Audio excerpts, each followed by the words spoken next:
When you first hear Bane's voice in The Dark Knight Rises, it's almost disorienting. It's a mix of menacing, articulate, and strangely accented tones, and that was no accident. So how did they come up with it? Well, the actor behind Bane, Tom Hardy, is known for his chameleonic approach to characters, often altering his body and voice to an extreme degree. For Bane, he wanted a voice that reflected the character's history and intellect. Hardy was inspired by various sources, including Bartley Gorman, the king of the Gypsies, for the accent.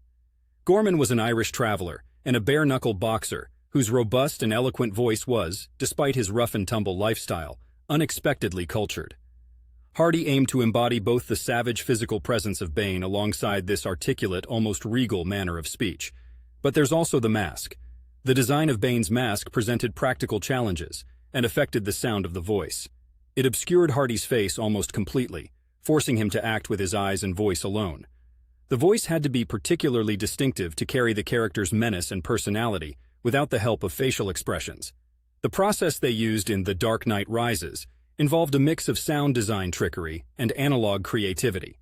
The filmmakers, along with Hardy's performance, played around with amplification and modulation to get that unique, slightly metallic edge that sounded like it was coming through a speaker, which, in story, it was. Bane's mask would have had to have some sort of voice projection system for him to be heard clearly. The end result is a character who's not just a brute, but an eloquent force of nature. Hardy's performance and the intricate voice design make Bane memorable, precisely because his voice carries so much character.